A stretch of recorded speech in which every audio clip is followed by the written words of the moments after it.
Did you know that an estimated 80% of women wear the wrong bra size? Because bra styles and sizes vary so much, finding a comfortable and supportive fit takes some trial and error. Hello, action taker. Welcome to Live Blissed Out, a podcast where I have inspirational and informational conversations with business owners and subject matter experts to help you get the scoop on a variety of topics. Tired of hesitating or making decisions without having the big picture? Want to be in the know? Then this is the place to go. I'm your host, Marissa Houston, helping you achieve bliss through awareness and action. So let's get to it.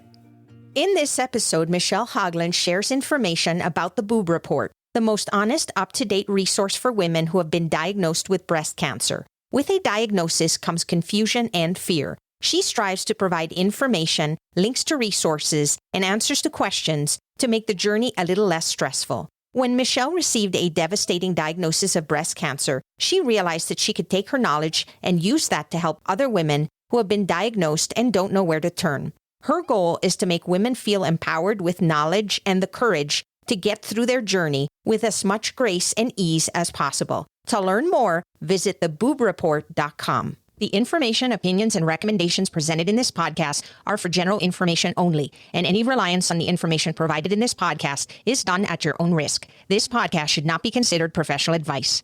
Michelle, welcome to the show. Oh, thank you, Marissa. I appreciate you having me on as a guest. I am looking forward to our conversation. I would love it if you could explain to our listeners what we're going to be covering today. This is going to be something that's very relatable to all women. We're going to be talking about the girls, the boobs, the things that make us feel feminine, if you will. I am a 5-year breast cancer survivor, and on my journey, really felt the need and passion to help other women because I know what a scary journey it was for me. In all fairness, there is a lot of information out there, but it's hard to find sometimes. So my result of going through this journey with breast cancer was creating the BOOB Report, which is a website resource here in Colorado, hopefully growing over the next several months across the country, to give women a place to go and look to have their questions answered, to gain knowledge, because I don't know about you, Marissa, but I feel like knowledge is power. You just read my mind. In fact, that's the whole point of this podcast. We say the words awareness and action because you can't take action if you're not aware of what you're dealing with in any situation.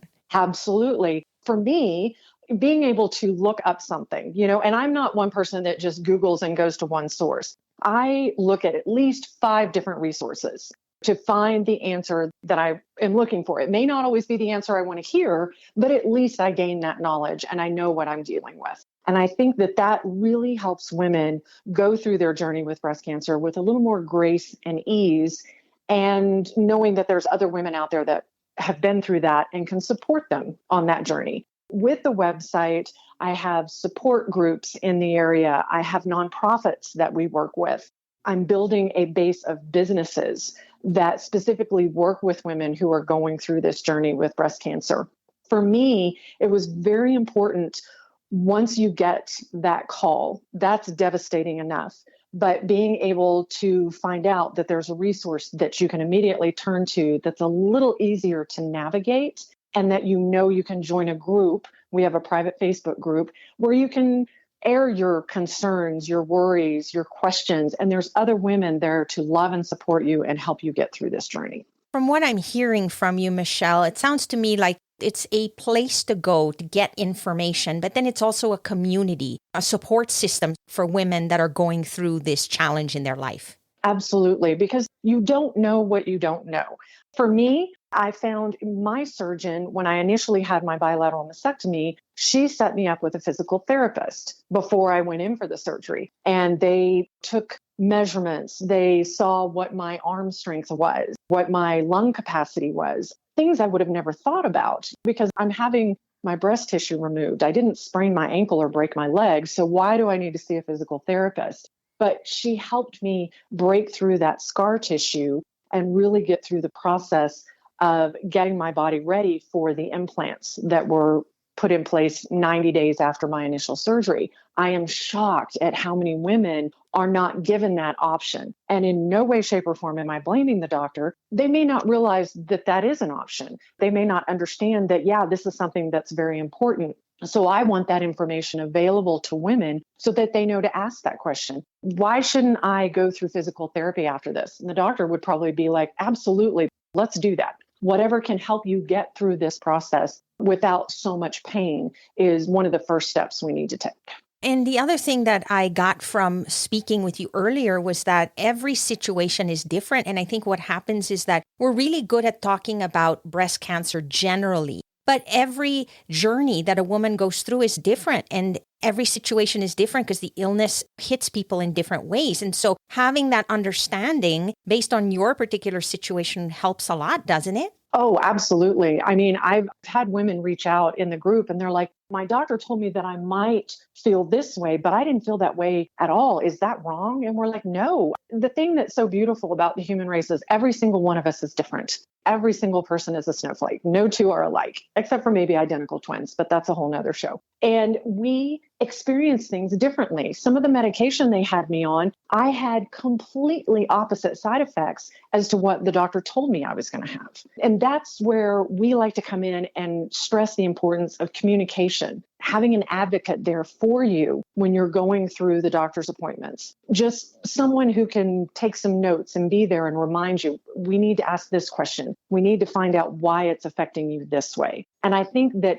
if women feel more empowered to do that, they're going to feel a little bit better going through this journey, having that knowledge and knowing the right questions to ask. So we talked about women who are undergoing the prognosis of being told they have breast cancer. But what about women who have not? Is this a resource for them too, or perhaps people that they love, their families and friends? The one thing that we always stress is to please get regular mammograms, to talk to your doctors. Women are very intuitive. If there's something that doesn't feel right, voice that to your doctor and say, you know what, I've got this feeling. I really think I need to have a mammogram now. And it could be 10 years prior to when you should be getting one. You just never know. I am all about prevention and getting in and talking to your doctor. That's one thing that I advocate for is for women. I think we're usually left behind in the whole healthcare process. And that's something that needs to change.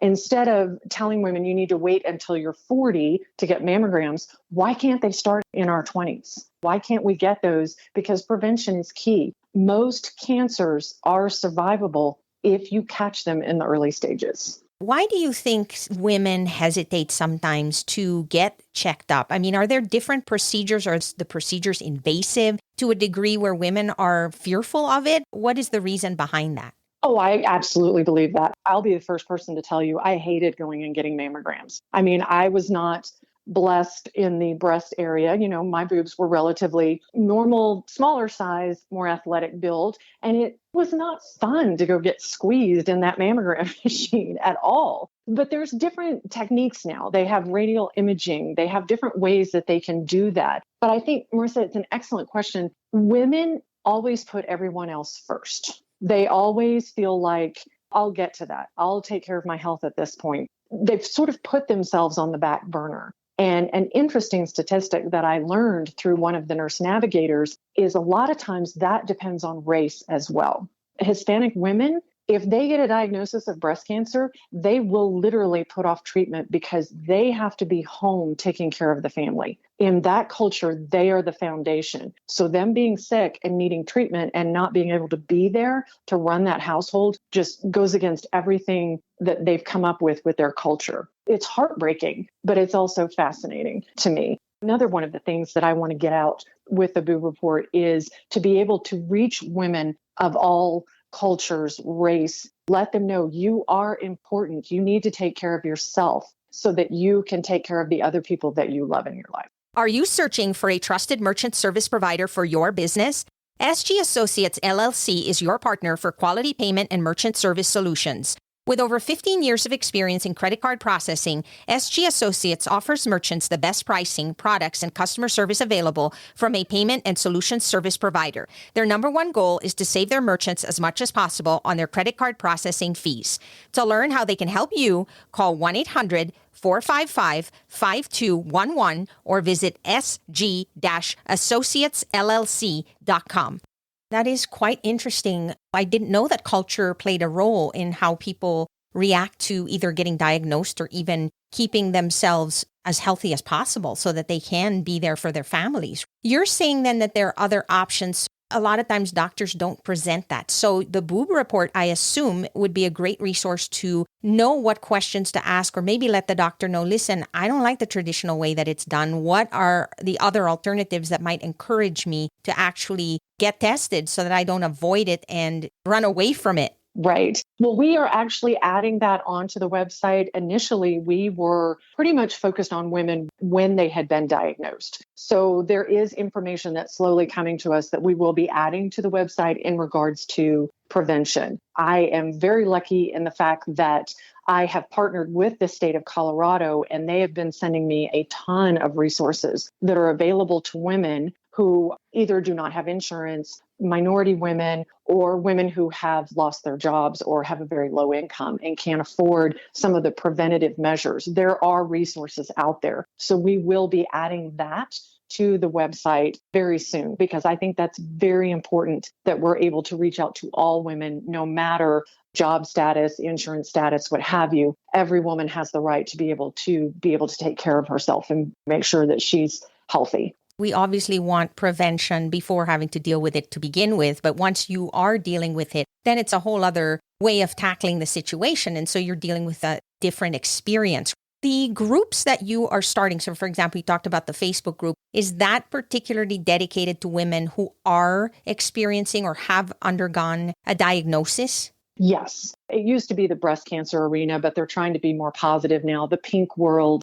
There's so many amazing groups that are solely dedicated to prevention. And we do know some of those groups. We've worked with them in the past. So if someone were to come to us, reach out to us on Facebook or send us an email through the website, we would be more than happy to direct them to one of these organizations that could help them with the preventative side of it. So you're partnering with other groups as well? Yes. The women that are part of your group and are using the resources, how do they benefit from it the most? What are the things they need to do to engage with their community and get the support that they need? The most important thing they need to do is communicate, whether it be with their doctor, their best friend, significant other. I know one of the things that I struggled with is that I tried to keep everything inside, and that's just not healthy. I was trying to protect my family, which in turn really affected me more mentally than I had realized. I highly, highly recommend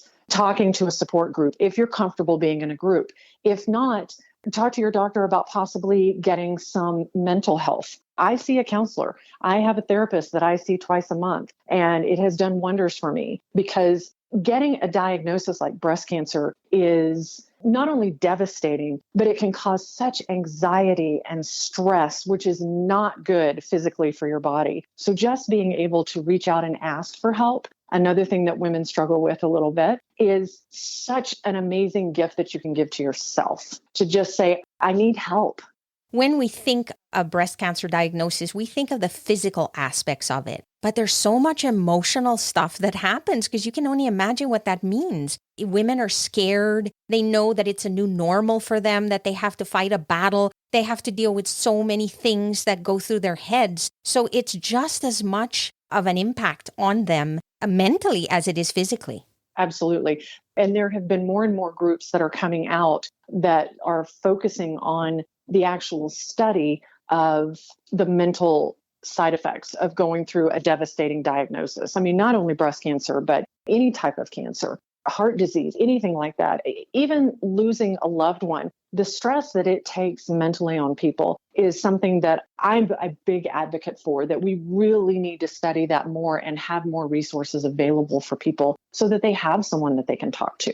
Yeah, and it's really about a support system. It's having the information in front of you. It's something we always forget. We're not alone. There are so many people that struggle and never show it. And even our society judges people not realizing they might be going through some really tough times and they're not saying anything, and then people just make assumptions. It forces us not only to be grateful but compassionate, and to say, we don't know what people are going through in their lives. And so just be kind. Try to be helpful and supportive every which way you can. And for the people that are actually going through it, it's nice to go to a community where other people are experiencing the same things because you feel like you're in a place where they get you and you can share what you're struggling with at that moment. Oh, absolutely. Honestly, Marissa, there's some women, and I'll use myself as an example, the support groups that are available just in Colorado, the Denver metro area alone, are pretty amazing. I'm the type of person that I don't feel comfortable in a large group setting like that. So I focused more on women that I met through that group and would meet with them individually. I stress this all the time. There is no right or wrong way to go through this journey. It's your personal journey, and it has to be what you are comfortable with and what is going to benefit you the most in your recovery. Some women feel guilty because they don't feel comfortable in support groups, so then they don't reach out beyond that.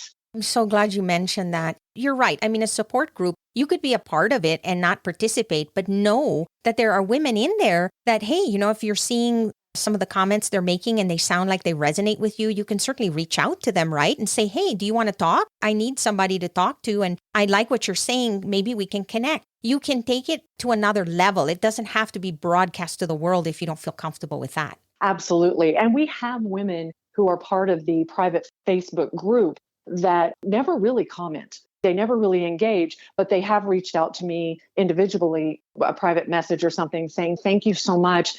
I'm not comfortable reaching out, but just being able to read other women's experiences has helped me so much.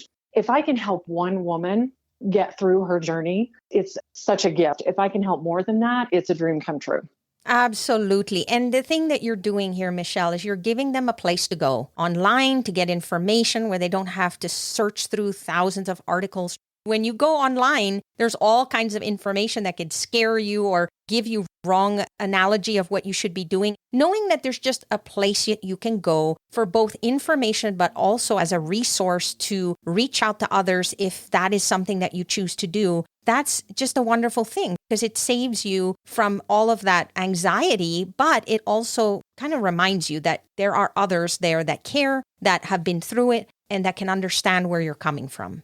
Absolutely. And I think support is such a huge component in getting through this journey. I have met women, unfortunately, that they're single, they've moved to a new state or city, and they feel like they're pretty much on their own. So having an online community, at least, that they can reach out to is tremendously helpful because it's so important no matter what sort of diagnosis or trauma or anything that you're going through, just to be able to know that there's other people out there rooting for you and supporting you helps tremendously. And I know that you're very passionate about it because you've been through it. There are a lot of people who go through that and don't do anything. And so the fact that you have taken that step, taken action to say, listen, I've learned a lot. And if I had this resource when I was going through it, it would have helped me. And now I want to pass it on to other women to help them go through this challenging time in their lives. For our listeners right now, maybe somebody is going through this and did not know that there was this resource. How do they learn more about your community and your website, and how did they get a hold of you? And what are some things you'd like to share in terms of how they can participate in the process?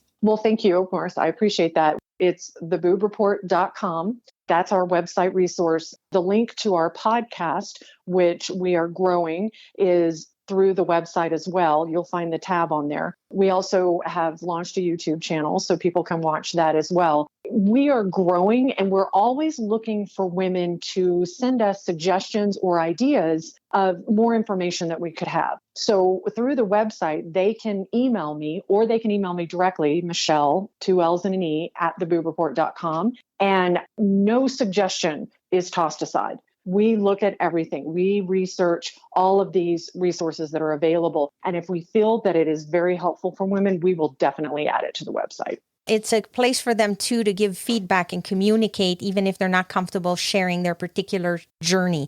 I thank you so much for being here and for sharing this with all of us. Marissa, I so appreciate you having me on as a guest so that I can share my story. I truly appreciate it. That's a wrap for this episode of Live Blissed Out. Thanks to Michelle Hoglan for joining us, and thanks for listening. If you have a question or comment for a future episode, all you have to do is go to speakpipe.com/LBOVM or click the link in the show notes to leave a brief audio message. If you find value in our show, please visit liveblissedout.com to reach out, subscribe, and share on social media. This show is made possible through listeners like you. Thank you. So long for now, and remember to keep moving forward.